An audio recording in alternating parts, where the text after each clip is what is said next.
right, good afternoon, friends. How's it going, everybody? I'm Jake Thomas, bringing you another episode of Sick, Scared, and Stupid. And today I've got someone really cool because I relate to her a lot. I look up to her a lot for her bravery and what she's done in the space of addiction and recovery, and especially sharing her own vulnerability is something that I really admire and also applaud and cherish her for doing that. Miss Karen Thompson is coming from South Africa by way of Palm Springs, California, and is just a big advocate in the space of addiction and understanding the abuse of the mind and how to recover and how to empower rather than to be taken control of and controlled by things from the outside world. And she does that through how she eats, how she lives, how she works out, and how she promotes her brand and her livelihood. What is it, Karen? It's to be healthy and sexy. I forget the words, but it's really cool. Health, sexy, and fun. To make health sexy and fun. Yes. Yeah. Yes. Yeah, right? You do a good job of that, Jake. I try. I'd like to think so, but I think those are pretty good words I like to be associated with too. Perfect. So 2014, the business begins, the brand starts. What was the reason for the sugar-free revolution? For people that don't know about it, to give them some context, why did you feel compelled? Why did you feel the need? You could have selfishly found your own cure, gone through your recovery program of 9 months at 24 years old, having dealt with powder, having dealt with alcohol. What made you have to say, you know what, it can't just be for me, it's got to be for some other people too? I've never, ever even considered that question. I don't think I've ever thought not to share stuff that helps me with other people. I think I grew up in a household where, my grandfather was Christian Barnard. He did the first heart transplant. My gran was the lady that sewed the heart valve. My mom was a teacher. My dad was a professor. Like, my whole life was about learning how to serve others, be of service. Through education and empowerment. And I think a big thing that came through in my family was this, there's so much suffering in the world from chronic disease. How can we stop that? How can we help people suffer less than they need to, right? And we're living in a society where chronic disease is crippling us, and addiction being one of the greatest ones, which to me is a very self-imposed jail that we create for ourselves. And so, as you mentioned, I first found freedom from alcohol and drugs in 2004. And then I realized I was switching my addiction to something else. And it was this legal substance called, I don't want to just call it sugar because that simplifies it too much. It's definitely the combination of salt, sugar, and fat that is chemically engineered to make us addicted and wanting to eat more because it stimulates this dopamine response that we become addicted to. It's about chasing dopamine. Yep. And so my ex-husband and I had these psychiatric facilities, addiction treatment care facilities in South Africa. It was the largest continuum of care, and we did phenomenal work there. And we started Professor Tim Noakes. I don't know if you know who he is. Very well-known South African sports scientist, A1 rated scientist, phenomenal man. Him and I started one of the world's first inpatient sugar and carb addiction programs after he found the low-carb way of life when he was diagnosed as a diabetic, despite running marathons. He wrote a book called The Law of Running, and a whole chapter on it was carb loading. He created this concept of how important it is to carb load, and then he ends up becoming diabetic, despite following all the right advice. And so my mom had been a professional sports person. She was a world champion water skier at the age of 14, and Prof. Noakes was like a celebrated runner. And so they had kind of moved in the same circles. And one day I saw Prof. Noakes on a TV show in South Africa called Carte Blanche, and he was talking about his journey. And he said that sugar, he used the word sugar and addiction in the same sentence. I was like, oh my God, this is it. Sugar is an addictive substance. I can see how it is in my own life. I can see the clients coming into the rehab. They come in day one and they're thin and malnourished and everything. And then they get clean and they find this new way of life. And then they come back a year later to celebrate their 1 year sobriety or being in recovery, and they have literally tripled in size Oof. Yep. because they've Yep. switched their addiction. And you see these addicts and alcoholics coming in and heading straight for the vending machine because they still Yep. are looking for this external substance. Yep. And so the day that I heard Prof Noakes on Carte Blanche, I was like, hey, I said to my mom, I was like, hey, can you get me a meeting with Prof Noakes? Like, I'd love to connect with him. And he worked at the University of Cape Town at that time in a department called the Sports Science Institute. And it's a huge department. It's like, imagine calling Yep. any university, just calling the number that's listed. So she just looked up the number for the Sports Science Institute and she called it. And Prof Noakes answered the phone. Now, this is like unheard of. And so I honestly believe that this was like some higher power thing guiding this like relationship for us to work together. And so we started on this journey of starting this inpatient program for sugar and carb addicts. Was super successful, became an outpatient program, then an online program. And then from there, I got asked to write a book called Sugar Free 8 Weeks to Freedom from Sugar and Carb Addiction. It was published in South Africa and the UK, did incredibly well. And actually, my publisher just asked me to update it, and it's going to be republished worldwide, January 2025. But anyway, I don't want to like fuck my notifications. I'm sorry.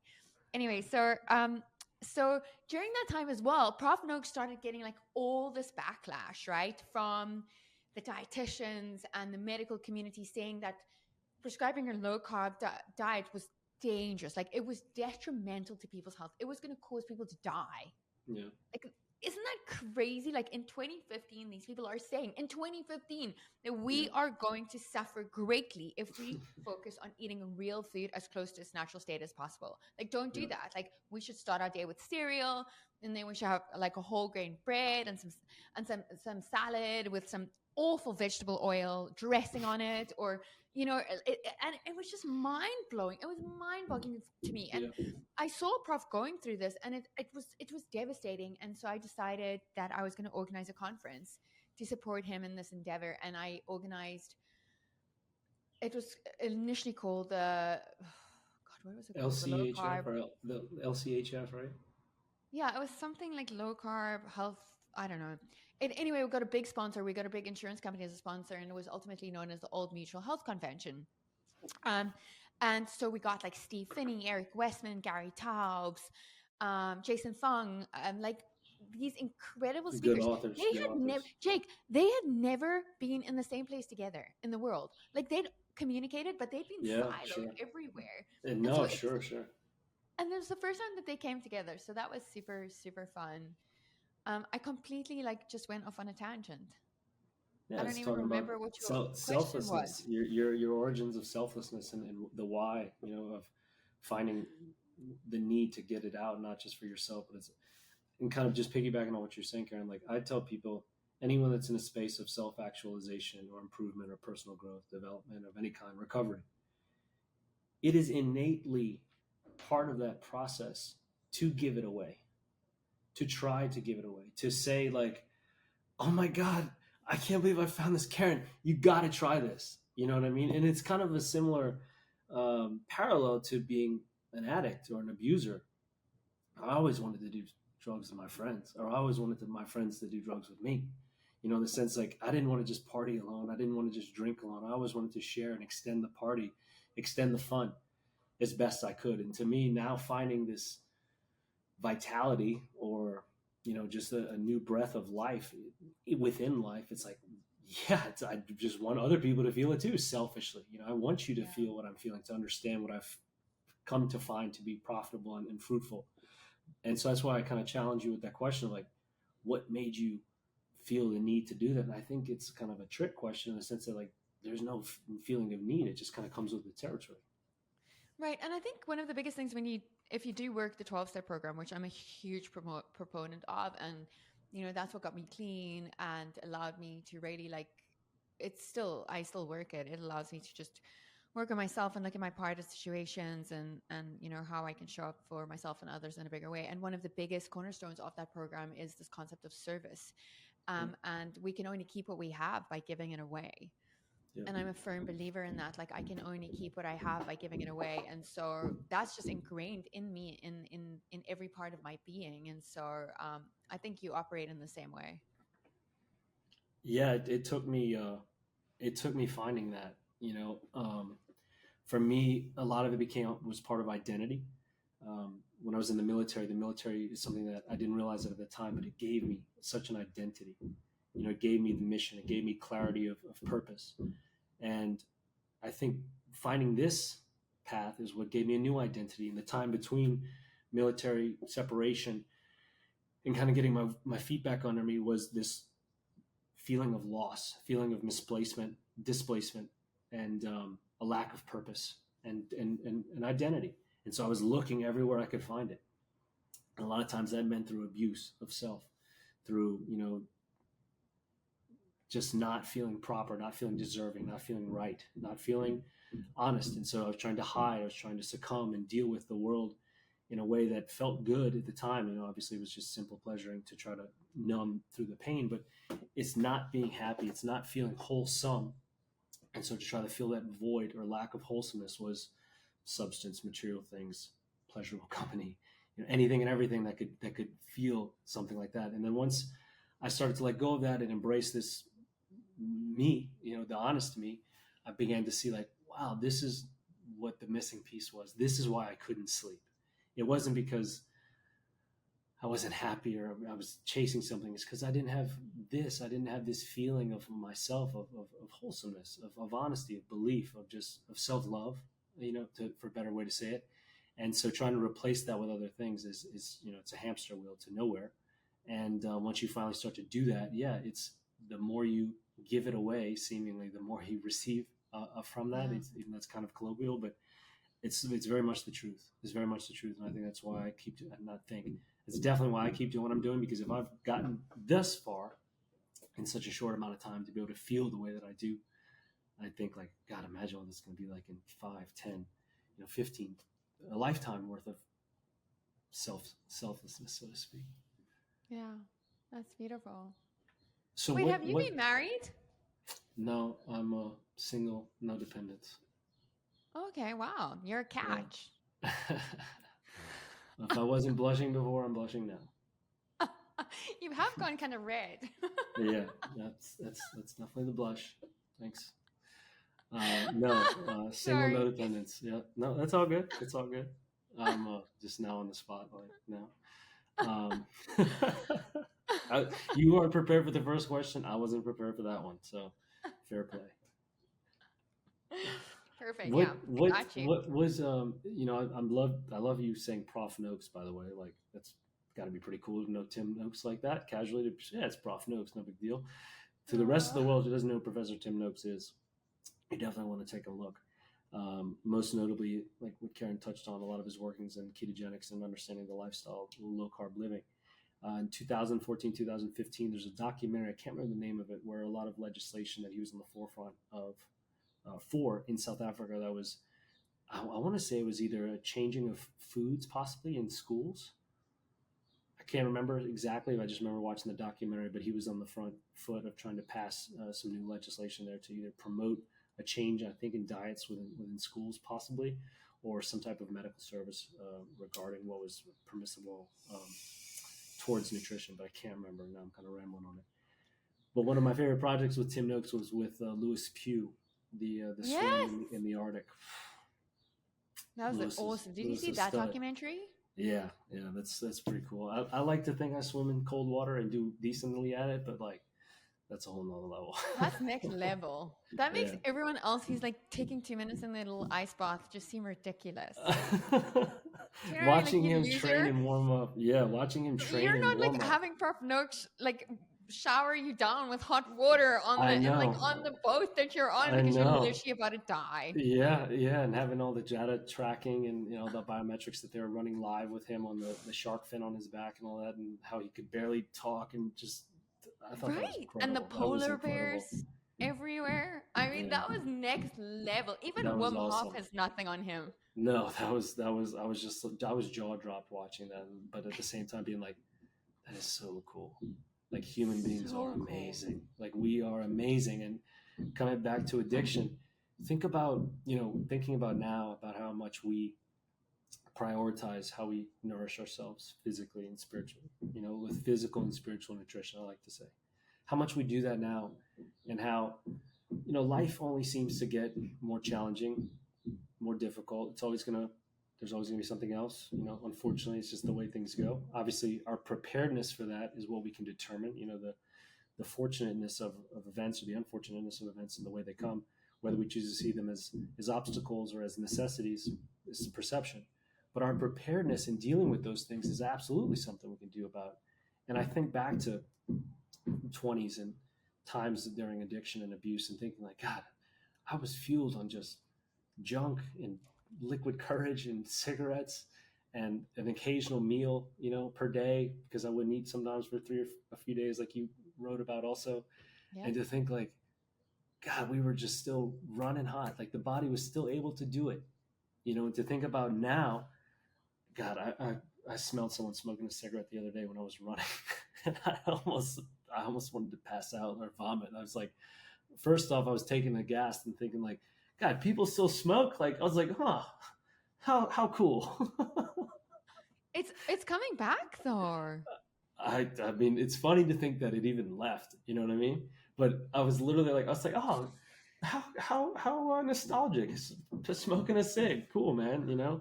But it How smelled weird. terrible.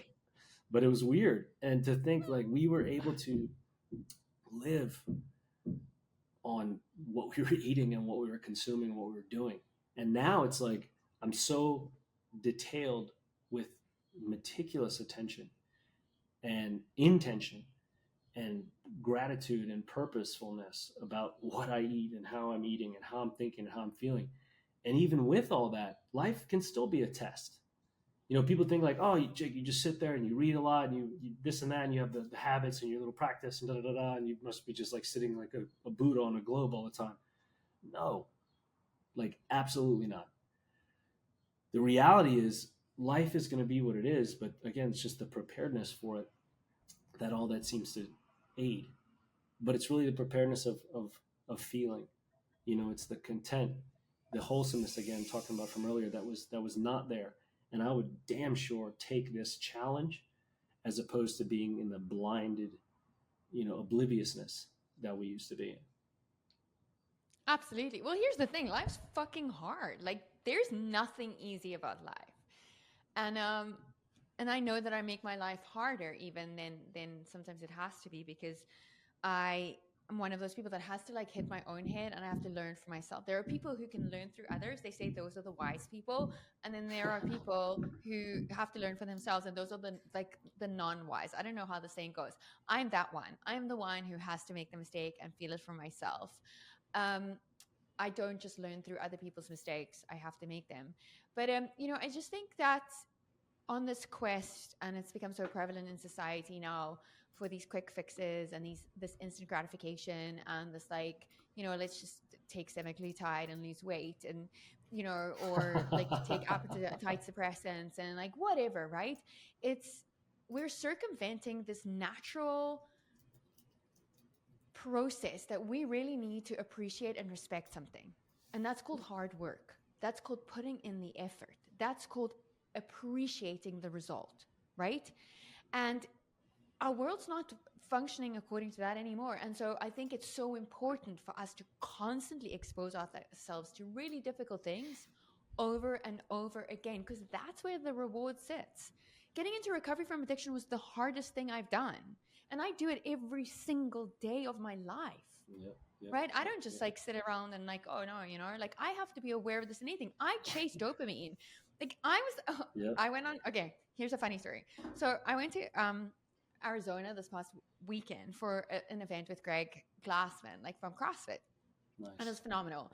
And I was like, okay, I haven't tried online dating for about a year, and maybe I should give it another go. And maybe the guys in Arizona are nicer than the guys in California, because they really suck. The guys in California suck. Anyway, I was like going through this dating app and like chatting to people, and I was like, I don't like these things. Like I claim I want safety, security, stability, but you know what I want? I Honesty. want to elope to Vegas, and then I want to get married at Elvis's chapel, and then I want to annul the wedding the next day. Like, I am not looking for a relationship. I am chasing another addiction, like something that will make me forget about like where I am right now, like the difficulties that I need to face, like something that will make me Escape. feel something different to what Escape. I'm wanting to feel. Anyway, I hope that makes Yeah, sense.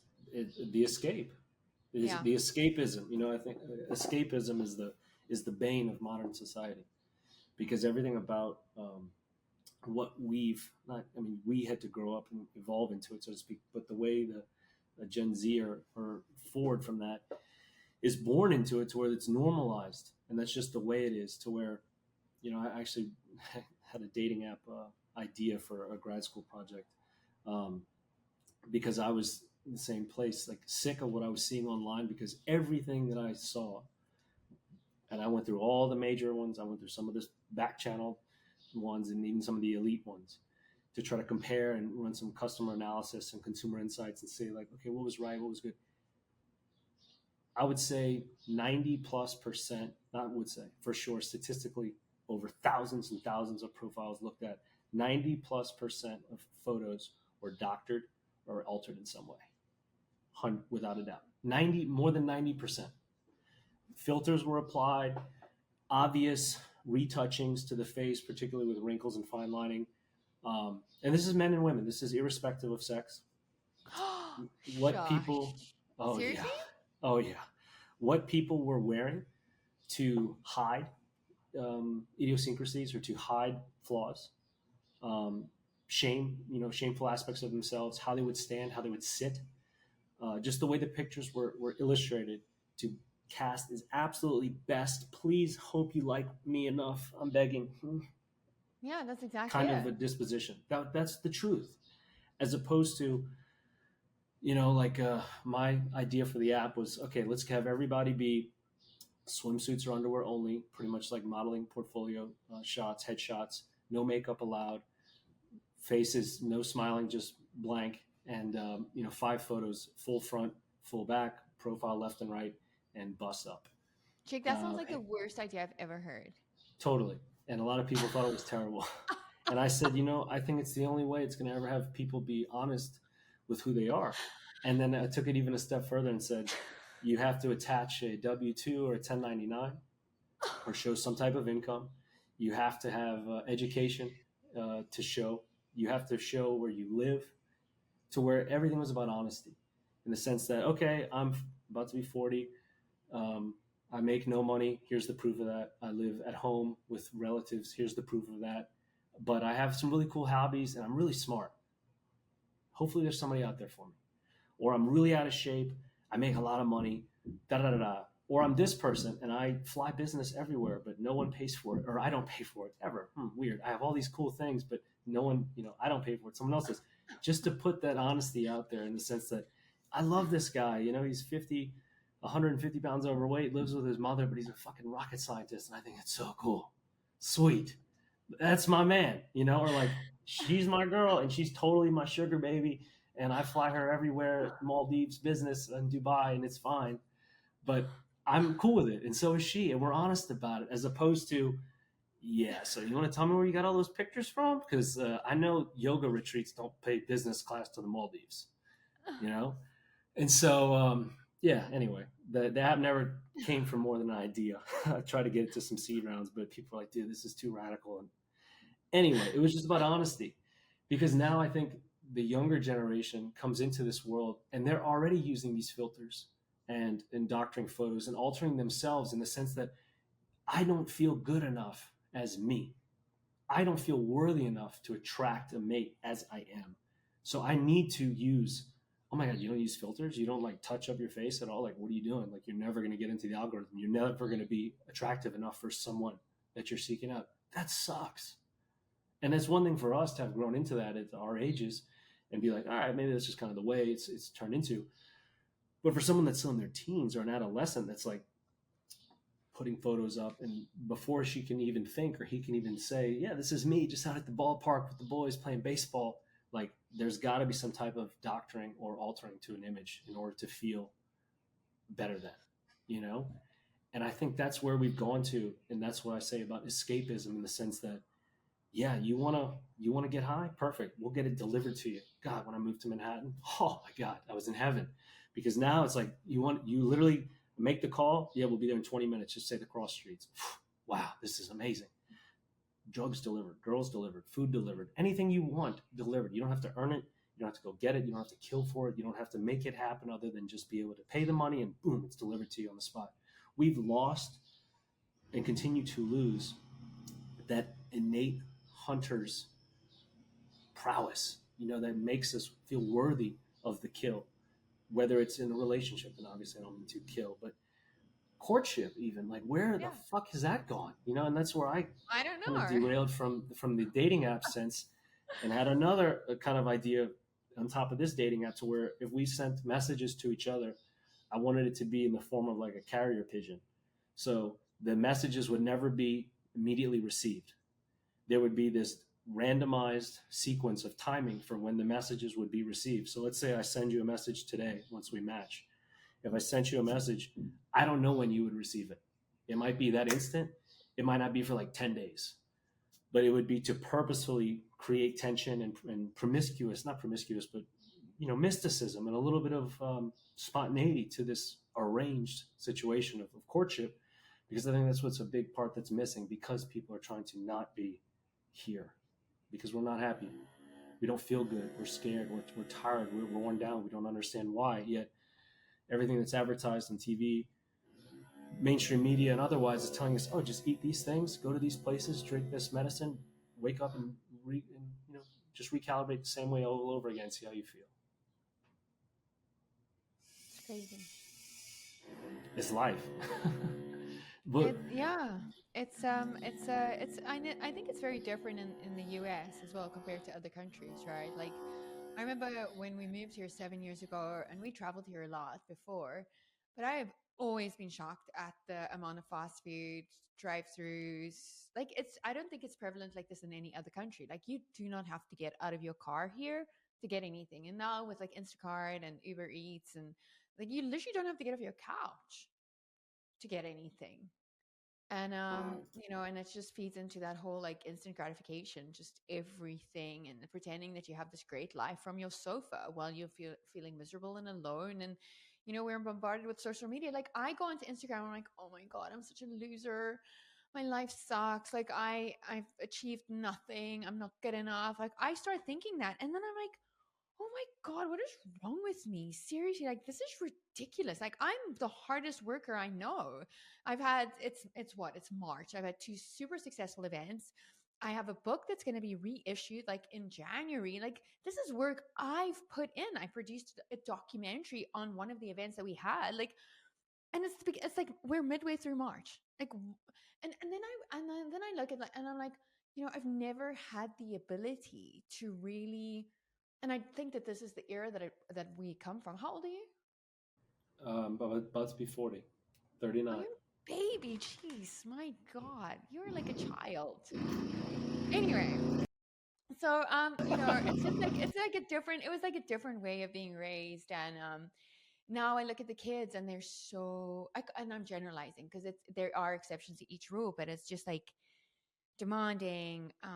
No one works for anything anymore. Like, this whole vibe of like everyone's a winner. No, everyone is not a winner, honestly. Like, if you play badly, it's not okay. Like, go practice and do better, and like put the effort in. Like, it's actually not okay to be that bad and to let your entire team down. Like, that sucks. Here's your You 15th fail at a place test, medal. whose fault's that? It's not okay to fail at a test. Go study harder.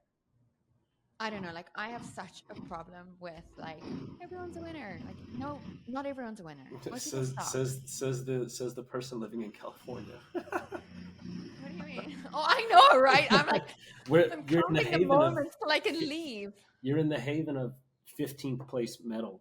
Here's your ribbon for 15th place. Good job. Yeah, exactly. I'm like, no, 15th place sucks. First place is the only one that matters. I think so. My mother's from Mexico, and I spent a lot of time there. Lived there for several years, back and forth, and can definitely relate to kind of the phenomena that comes with the United States. And that everything is on the same keel, and that everyone has the same fairness and deserving of the right, and this and that. But yeah, it's turned our competitive nature sour. To where as a an immigrant, you learn to survive.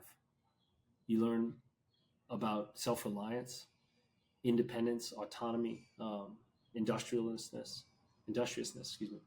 Um, you just realize that you're able to do things in more fashions than other people are. I think here in the States, because of how much freedom there is, people are able to choose not to do anything, choose comfort, are able to choose comfort willfully, and often do, more often than not, because discomfort is inconvenient, it's uncomfortable. So having to learn a new language, having to navigate a new system of measurement, even, like, and adjust and tell time by 12 hours instead of 24. Ugh, like if the US, my God, if we could please, I think there's 4 countries on the planet that use the imperial system, the United States being one of them. Four of the 200 plus recognized by the United Nations, four of them, I believe, use the imperial system of measurement. How It's crazy. fucking stupid that is.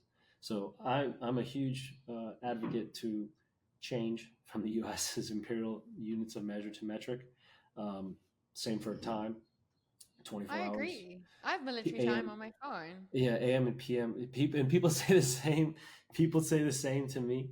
They're like, "Oh, Jake, it's because you were in the military. It's military time." I'm like, "It's 24-hour time. It's how the fucking world tells time." I hate to tell you that. Um, but that's, people wonder why American tourists are so uh, reprimanded and belittled and have such disdain from host nations. Well, let me tell you why. Because we land on the plane, we can't get out of the seats because we're too heavy. We can't fit into the cars because we're too large.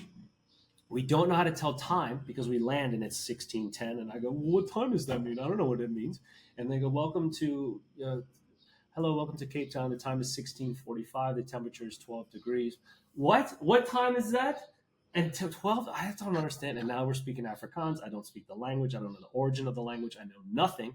I'm going to demand that you translate for me. Oh, shit. And you drive on the wrong side of the street and the wheel is on the wrong side of the car. This is fucked. So please take my baggage and cater to me immediately, because I'm very much built for speed and efficiency. And if you don't understand that, I'm going to really be irritable towards you. But don't you dare be irritable towards me. That's an American tourist. And we wonder why everywhere we go, we're not so much appreciated being there. And it comes down to me about that, again, escapism. And it's funny to hear, we were talking about our mutual friend, Steve Uriah, Yeah. before the call. Steve and I were talking a week ago, and he was talking about changes physically and body recomposition, and how it is the greatest form of delayed gratification you can ever have. And self Truly, respect. absolutely, self-respect, top of the list. Like, what's it worth to you? What are you willing to do to have that, to attain it, to maintain it? Ooh, even better. Yeah. What are you willing to do? And for most people, it's not much. It's No. what I'm willing to not do in the form of fuck it's, and say I don't care. It's a lack of self-respect. But yeah, the greatest delayed gratification of anything is body recomposition. But yeah, why would I do that, Jake, if I can just take a little bit of Ozempic and nobody's gonna know the difference, and like voila, I'm gonna change everything about me and I'm never gonna have to work for it or earn for it. And so our kids, our youth that were born into this world, like you said, I am just a 39-year-old baby, and my ignorance to so many Child. things, I don't know. And but now, because I at least got to evolve through the use of a rotary phone and Netscape and LimeWire and all the fun stuff that we got to do, how would you feel if all you knew was instant and immediate and there, and that there was no ignorance in time, that everything was fast and rapid and sure? I don't want to apply for a job. Why should I have to go to school? I can make more money without a degree. Why should I have to Yeah. go sit and hammer rocks for 8 hours? I can trade online for nothing, and I can do that from with my Uggs on and my underwear in the basement. Why should I have to wait? Why should I have to apply? What these processes that we learned as being the way, to where now this entire new generation and young crop sees them as arbitrary and foreign and taboo. And so I For think the sure. disconnect is between us aging, but also between them being that much different from what we are now too. Yeah. And I mean, it's hard. I look at I've got two boys, they're 15 and 17. And I'm like, I do not envy them growing up. I Mm. don't. You know, they're growing up in a time where you can be anything. Like literally, you can be any gender, you can be any identity, like you can be anything. Like the kids are so freaking confused. And you don't have to work for anything. Like anything can be achieved, whether it's through plastic surgery or pills or you know, like a quick fix, like nothing. And you're accepted just exactly as you are. So you can be an asshole and people have to cater towards that. And I just it's just I mean, I literally, Jake, I'm looking at buying property in Costa Rica right now because I'm like, I don't know if I can do this. I don't know how much longer I can actually sit here and take this. And I'm so grateful to be in the US. Don't get me wrong, but I worked really hard to get here. And I paid a lot of money in getting my green card and my visas and earning money and, you know, like paying my taxes. Like I've worked incredibly hard for the life that I have. And nothing has come easy. Like if you look at my Instagram, you're like, oh my god, she has such a fun life. She just dances around all the time, like minimally clothed. Do you know what I mean? Like going to concerts and stuff. Like that That's literally is. pretty. It's pretty accurate. It's pretty accurate. No, I mean those are like the little moments Yeah. in time that we post online. But the truth is like waking up at 5 a.m., starting to work, finishing my day at like 9 p.m., taking time off to go to the gym in between, and you know, just like desperately like figuring out like what's next, how am I going to do this, like how am I going to earn money, how am I going to survive. Yeah. I'm a single mom with two kids and living in a state where the taxes are astronomical and I can't even afford to survive anymore. And um, yeah. Anyway, so I think the point is that life is hard, right? And with this instant gratification and the way social media and AI and stuff is moving, there's this picture that it shouldn't be like that. And so I think there's this huge disconnect from how people are actually feeling and perceiving to what the reality is. And I would love to just, you know, like bridge that gap a little bit more. And that life is hard and it takes a lot of practice and training and doing hard things every single day to get to a point of even feeling a little bit like you are self-actualized or content with who you are, because we as human beings are never going to feel good enough unless we work hard for it, Yeah. unless we really believe that we have achieved it deeply. And you know, and that's one of the greatest, that's why I do love hard work, and that's why I do like doing difficult things, because I value it. And I only really appreciate and respect things that I value. And so I can only really appreciate and respect myself if I value myself, and I can only value myself by hard work. Yep. So I would say, putting on the events like you do, that's hard work. That's a lot of trust. It's a lot of time. It's a lot of belief. But also to have I don't want to say command, but the faith of the people around you to do it. They've obviously seen value in what you do and the reason to get around you and to gather with you. What brought you to that head as far as in, okay, I seem to have gotten myself under some sense of decent control. I'm feeling better. Life is coming to me now. I'm proactive instead of reactive. I'm with flow instead of against flow. What was the step that said, hey, I want to do this on a bigger scale. I want to bring people together, whether it was through the CrossFit Summit like you had recently in Austin, the other events that you've held, like you said, already twice this year. What got you there and what keeps you there, and what's next on the horizon? It's doing like really scary things. It's stepping outside of my comfort zone. It's not being complacent. It's not sitting back and just being like, okay, that was cool. Like I've achieved that. It's like making and investing in hard things every single day. Like I can't tell you, like I have been waking up at 2 a.m., like just petrified, like so scared, because I am stepping into a different stage of my life where I want to expand and I want to grow, but that means I have to do things differently. And so I don't have this like knowledge of what it's going to turn out like as. And so stepping into the space of being an entrepreneur and launching my own programs again and launching my own companies again and Yeah. having nothing or no one to fall back on. And I think 2 months worth of money in my bank account to survive for me and my kids. I cry every single day. Like I am so scared.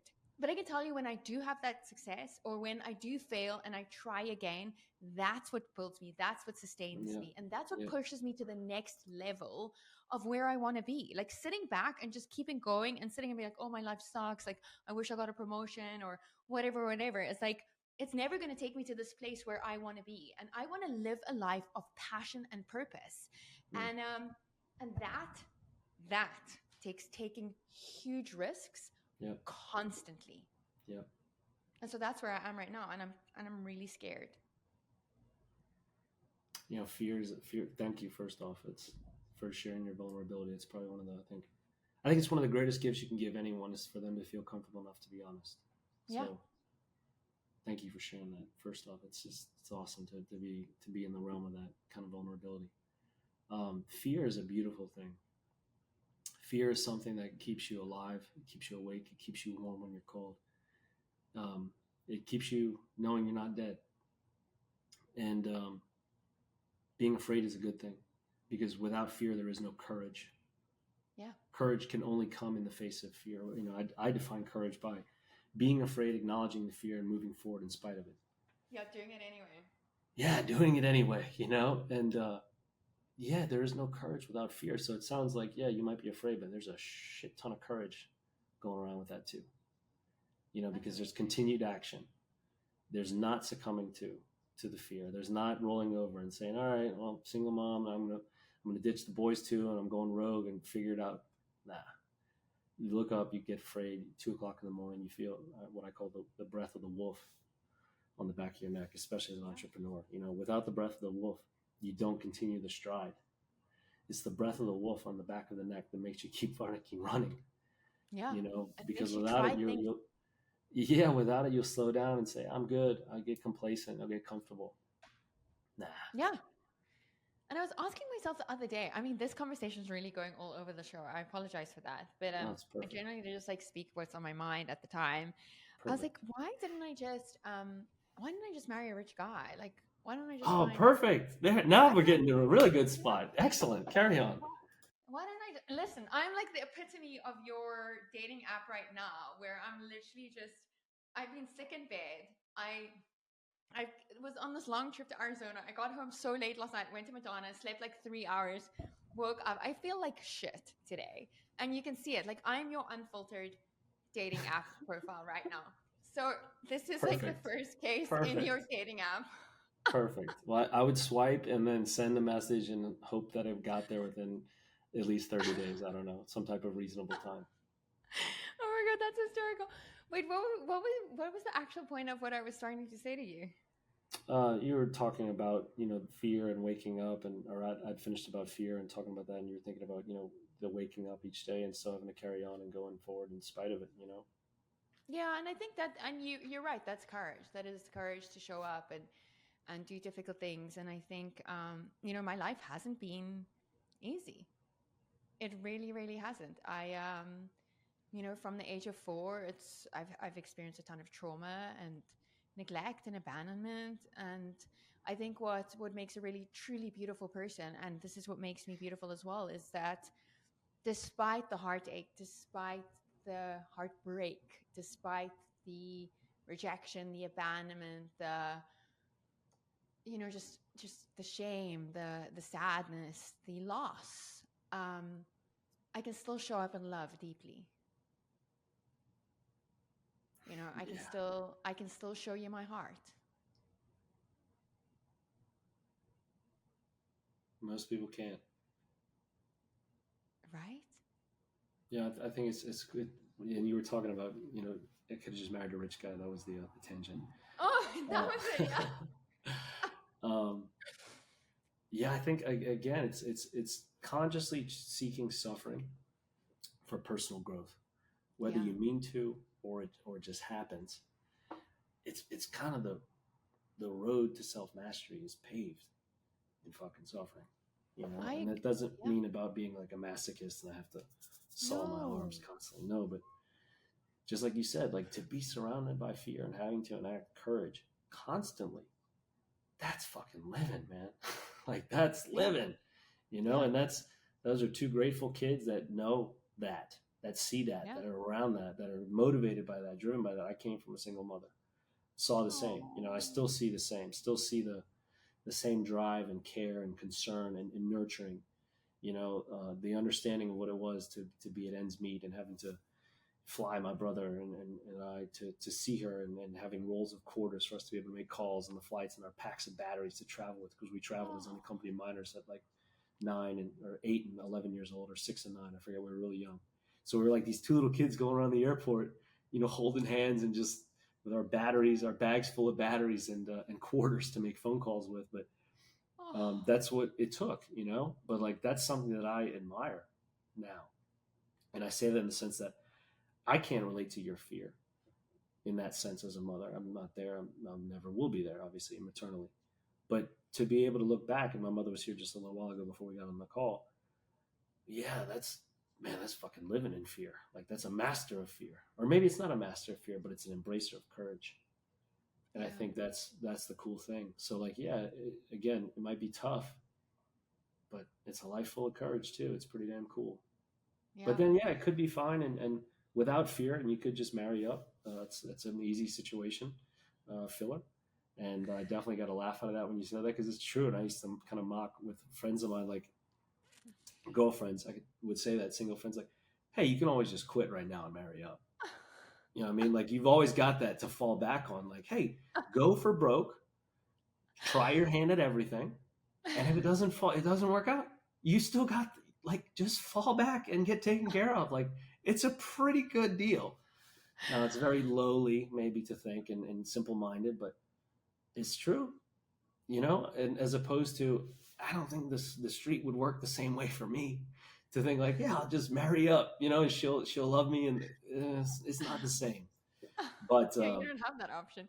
Well, you would in my area. I live in an area where there are a lot of like wealthy divorcees for oh, sure. outstanding, outstanding. Well, maybe I don't know. Maybe we'll have to switch. The taxes here are very favorable, and obviously the divorces there are plentiful. So who knows? Maybe we'll have to do a swap for a few weeks and see how it works That sounds like a plan. out. So you talk about hard things, uncomfortable things. Knowing Dave Castro and the CrossFit world the way you do, clearly you've got a big interest with that and something that you found to be a big part of your life. Where did that come in, and why What, and CrossFit? how? Yeah, just in general, like your training, your physical training. You know, tell us about where that fit in and why it's so sacred to you. Well, I've been active my whole life. I think, growing up in South Africa, like being outside, and I grew up, I don't think I wore shoes until I was like 12.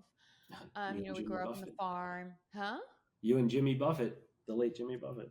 Yeah, exactly.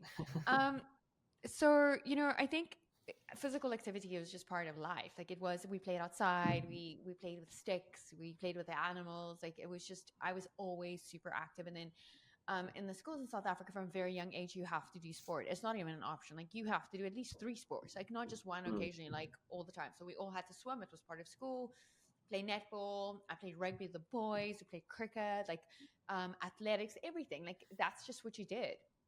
And so I've always been very active. And then I got into horse riding when I was about 2 years old. No one in my family rode, but I was just obsessed with it. So did that and competed a little bit, like doing show jumping and stuff. oh, cool, cool, cool. And then I used to, and then in high school, I played water polo and I was pretty good at it. And I got Nice. glandular fever. Well, I stopped. I stopped playing all sports. I stopped horse Ah, riding. I stopped doing everything. And I really honestly, like, that's where my decline in addiction into like real substance addiction started. It was like yeah. when I lost that purpose and passion and that team and that like sense of being driven by a common purpose. And I kind of started losing my way there a bit. But so just stayed active. And during my modeling days, obviously, like not much energy for exercise because the diet pulls and the lack of eating makes it really hard to kind of move because you're just exhausted.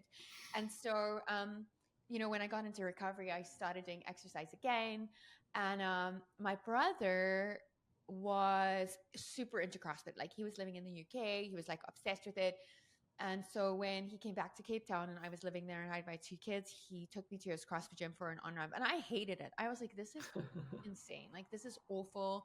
I hate the people. The intensity Yeah. is just crazy. Like, Yep. let me do my aerobics and my cardio and my step classes. Like, leave me alone. I just want to dance and have fun. Um, But a workout had never left me so sore, and in places that I didn't know I had muscles. And I was like, okay, there's something really effective about this. Like, there's something here. And I kept going back, and I found a gym that was more my type of community. And weirdly enough, it ended up being in my kids' school. And Oh, so I would cool. drop them at school, and I would go to the CrossFit box, and I would just work out. And then I mentioned the story about Greg, meeting him at a conference. And so started working for CrossFit. And I'm not the typical CrossFit athlete.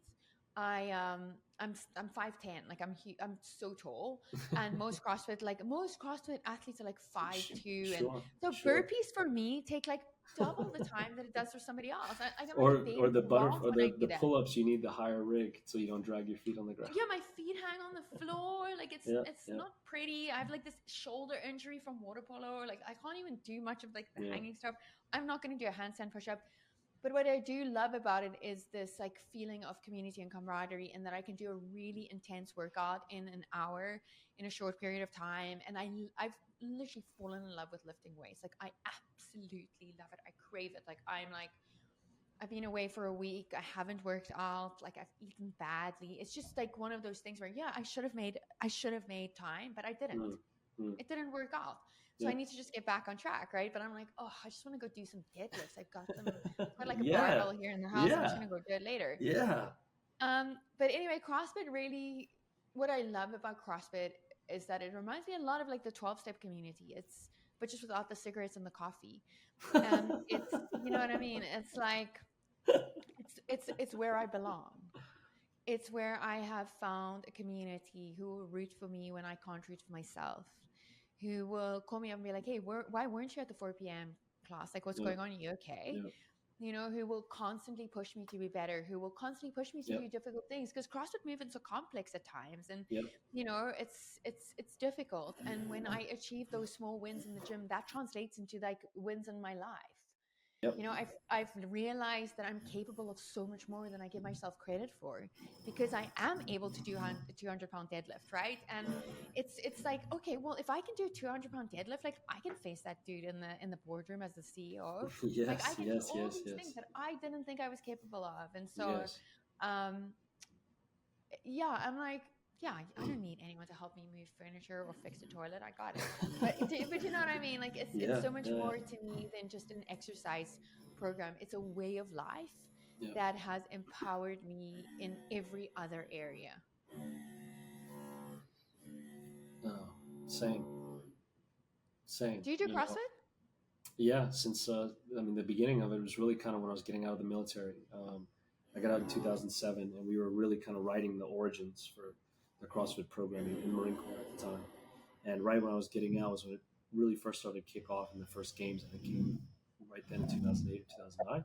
Yeah. But I first started doing it right at the beginning, and it was fun for me. And then it was right before, I guess, it became really cultish. And then once it got cultish, I became actually disinterested, similar to what you were kind of touching on. Like, this is too intense. The community is not what I like. And it was so all about the workouts at the time. And, I went to one of the, like an after events function or after workout function one day with everybody, and everybody had brand gear on, like clothes, like of the different companies. So I was like, oh, dude, like, and then everybody else was talking about working out. And I was like, we literally just came from that. Like, we can talk about just us, and we don't have to wear the clothes of like the gear companies and stuff like that as we're out casually. Like, you don't need help telling anybody you work out. Like, I can tell you work out. Me thinking that about each other, and that was my same reason for not wearing wearables anymore. Like, I don't need help telling people that I Oh, work out. So like, I don't want to be like, I hey, totally in like case you didn't see, here's my 5 wearables, and here's all my data and biometric trackers. Like, I'm all about the data and the biometrics. I love it. I think it's very beneficial, but I'm not going to wear it. So if you no, can, anybody out there, if you can embed one in me, I'm all about it. But I'm just not going to be your brand rep on my wrist for it. But no, yeah, I love the workouts. I love the workouts. It's challenging. It's to me, it's truly working out like an athlete. I competed in bodybuilding and did fitness modeling and all that for years too. And yeah, I can definitely relate about feeling shitty and showing up for shoots and having to be on all the time, but you're miserable because you're depleted of life. But I saw a lot of fallacy in that, because Here you are, same as me. We're showing up for these shoots. You're supposed to be this beacon of fashion or health or a testament to a movement or just a way of life or a lifestyle. Yet inside you feel miserable. You know you're not in shape. You know you're hungover, maybe. You know you just did fucking key bumps in the bathroom to lean out a little bit more. Um, but yet you're being judged and evaluated and valued as this spokesperson. All of a sudden, you're a brand representative. You represent a movement, even, and people are like, "Oh my God, she's amazing! Like, look how great she's like. She's fucking miserable and she can't do shit physically. So don't ask her to run faster than she can think. Yeah. Wow, he looks great on that stage. Blah blah blah blah. It's like, yeah, that dude would drown in a fucking pool if he had to tread water for more than 2 minutes. So no. And Yeah. again, hats off to you for being a water polo player, because that's definitely a place that I like to be, is in the water, and that is where most athletes do not ever want to be. And so, to me, kind of incorporating those different movements that CrossFit does, where it makes you kind of be this more all-around competitor and athlete, as opposed to being a single modality expert. Yeah, it's challenging, and it's kind of back to what you talked about, the suffering and the difficulties and the fear. Like, yeah, I fucking hate a lot of those gymnastics because I suck at them, Yeah. but damn sure I'm going to try. And then Yeah. when I see the WOD for the day on the board, I'm like, oh, fucking toes to bar, plus muscle ups, plus handstand push ups. I'm like, I'm fucked. Or like hand walks. I'm like, I'm fucked. But I'm gonna try it. Like, I'm gonna go through it, and there's gonna be people that are better than me, and like my little competitor is gonna be inside steaming because he's not as good as these other people because they're so good. But then it'll be a day that it's like, a body weight metcon. I'm like, okay, perfect. Like, it's I my got time to this. shine. Yeah, I got I this. want to Where it's shine. push ups and burpees and like a Cindy kind of thing. I'm like, oh, awesome. This is what I'm built for. Great. But yes, the parallels there that you can take into life are uncanny, and they are Yeah. absolutely pure and perfect. People say, well, Jake, why do you always bring it back to a workout or like a diet? It's like, because if you can have the fucking self discipline to adhere to a diet, you can fucking do Yeah. anything. Straight up. I agree. It's I agree. it's one of the most challenging things you could ever do, because as a human being, the single most effective thing we can do in regards to our health is controlling what we put into our mouths. As what? Workouts are sorry, I've got a considerable amount of construction going on in my condo right now. The single most effective thing that we can do as human beings in regards to our health is controlling what we put into our mouths. Yeah. People hear that and they think, well, that's just about consumption. It's a lot about omission too, and prioritization. What doesn't go in there? What I make sure goes in there, and what I make sure it fucking stays away, far away from there.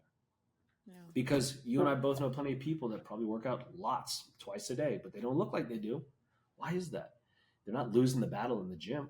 It's not because they're not doing enough rocks or they're not masticating enough burpees. It's like, no, why don't you look like you work out twice a day? Because you don't live like that the rest of the Yeah. hours out there. You're not sleeping. You're not prioritizing stress. You're not. Yeah, you're not living what you're trying to exude, and you think you're chasing that treadmill demon. It's like, it's the same thing as chasing the bottom of a bag. It's never going to be the white line you want it to be. It's always going to be this next best thing of unfulfillment. But yes, the parallels there can absolutely come into life. And that's why I challenge people to do, and why I encourage people to test themselves that way, because it's a great way to challenge yourself first thing in the morning, especially, and then be able to carry that on into the day, whether it's like you said, in the boardroom or up against any type of foe or unsurmountable or uncertain or otherwise adversary that you're not going to know what's coming. But if you've got already in the tank, God, I went through hell this morning, and I was scared, and I wasn't good at it, and I got my ass kicked, and negative, negative, negative. But I But did actually, it. but I did it. Courage, courage, courage, courage, courage. You're wearing those like badges now. Mm-hmm. You've got this like armor on to go into the day Yeah. with, where like, yeah, this isn't that bad. We got to do that for 5 hours, or we got to sit in this meeting. Just look at those medals that I've got here for the day, and I'm good to go. Yeah. And nobody can do that for you. Like, people help on the journey, right? And they coach No. and they support. But like, the person putting in the effort and pushing yourself beyond your comfort zone is you. And no one can take that away from you. And that's priceless. That is the warrior's path is a lonely road, in the sense that it's got to be. Listen, have you read a book by Napoleon Hill called Conversations with the Devil? Wait, let me just check. No, Outwitting the Devil. Oh yeah. What? The Yeah, heck? it's good. It's I good, literally right? am reading it right now, and I'm like, how long ago was it written? Like 100 years ago, and it was published Yeah, in 2011. yeah. I want to say it's from the 20s. I believe it's from the 20s because he's talking about meetings with Rockefeller and Warren Yeah, Hardy and Dale but Carnegie, I think. So yeah. he's also like talks about like in the indoctrination of young minds Oh, good. through What he talks about, everything that's happening you just now. erase the dates, and you're like, it's he's writing today's night whatever 1921. So like it's 2024. It's the same thing. Viktor Frankl, Man's Search for Meaning. You can read Yeah, about his recounts in the camps and him coming back to modern society and seeing I forget his phrasing of it, but basically talking about the neurotic pessimism or pessimistic neurosis that comes and captures young minds by way of like just paralysis analysis for things and feelings of entitlement. I'm like, oh my god, this is 100 years ago too, but like it seems pretty damn applicable now. it's It's a insane. good book, Outwitting the Devil. Great book.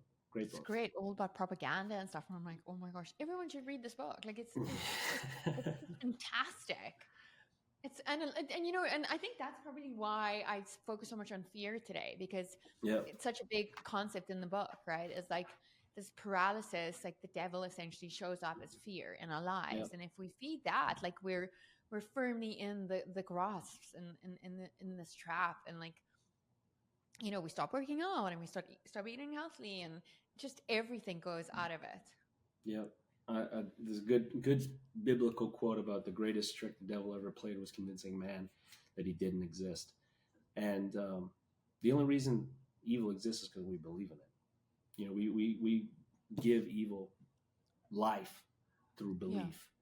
We yeah, personify it through words. yeah, So the same way that we can give it to it, we can take it away just by choosing to not speak of it, choosing to not give it breath, choosing to not give it life through belief, but by acting in contrast. You know, I say that about anxiety or depression. You know, the antithesis, the kryptonite to anxiety is action. You want to lose to anxiety? Sit there and do nothing. Let it just bleed and yep. take you over because it Sit in will your head. definitely Yeah, do it. It'll yeah, definitely do it. Will action mitigate it? Not necessarily, but it's guaranteed to be better than doing nothing. And to for me, sure. the inkling of possibility, the iota of possibly having something better than being depressed and overrun by anxiety and just miserable and not wanting to live anymore, even an inkling of maybe outweighs an absolute zero. And I think Totally. that's the big thing that a lot of us don't want to realize is that oh, I want the certainty or the surety of change, of success, of confidence, of betterment.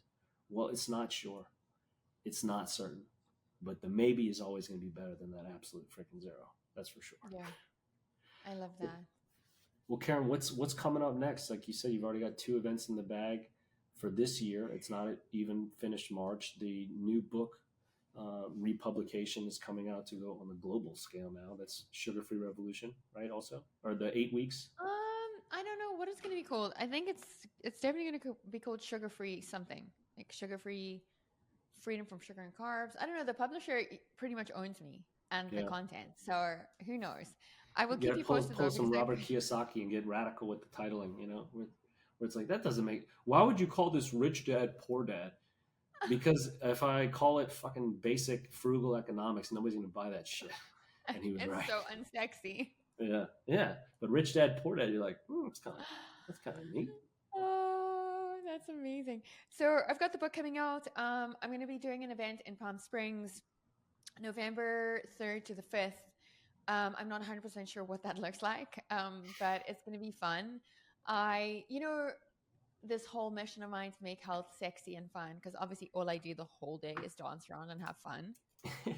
Um, so I want to, like, you know what I mean, combine education, experience, so like science, like lectures by physicians and scientists, combine that with workshops where we can actually experience what they have been talking about, and also work out. So we do every aspect of what's fun, and then we have fun, and we listen to live music. So it's this like science conference meets workouts meets festival, so like the Coachella of health and wellness. Oh, So nice. that's what I want to do.